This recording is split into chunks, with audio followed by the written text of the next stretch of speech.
Good evening. Little Pine First Nation members are now employed in the border city. Rather, that is not at the moment. Now, those that live in the region now have more options when it comes to the emergency health care. This afternoon, a collaborative emergency center was launched in the town of Maidstone, the first such project in Saskatchewan.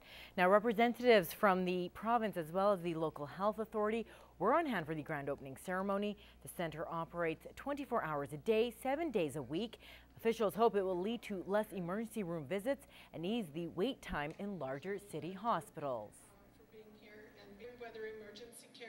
When someone reports to the facility with some kind of emergency, an assessment is done as to what is the status of their condition and whether their needs can be met here or whether they need to go on to another facility, in which case then the staff here would make those arrangements.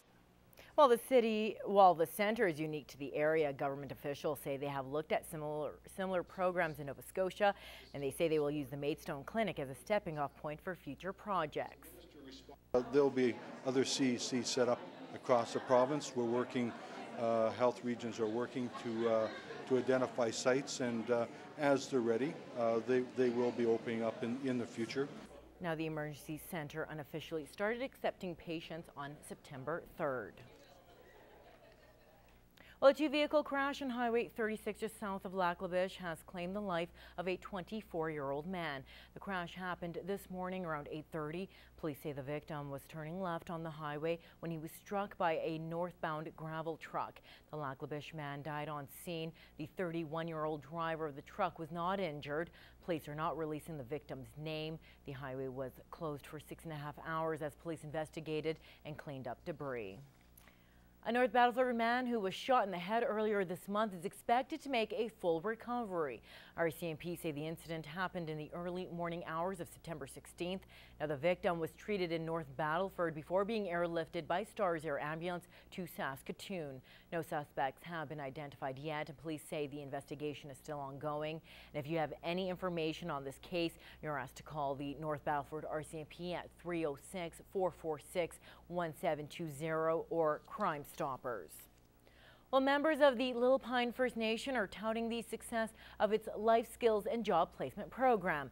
Now, in the last month alone, 70 members have found new employment in Lloydminster. And as Kim Smith reports, the program means less families are relying on extra financial help. Part of what we can really do once we get up to it.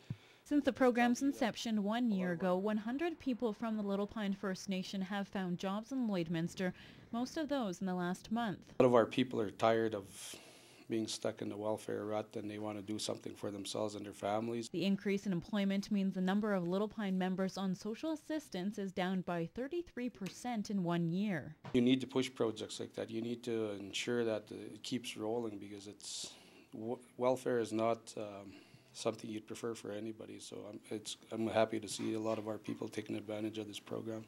Members have recently been employed at the Husky Upgrader, the exhibition grounds, and in the hotel industry. Good news for a booming community. Little Pine has been working really hard at finding employment for their folks from the reserve, and that really helps the labour shortage in Lloydminster. Chief Wayne Samaginis says he's seen a change in the community. You can see it throughout the whole community. Everybody is happier, you know, the children, you know, you see something positive. You got to provide all those positive examples for the children to follow.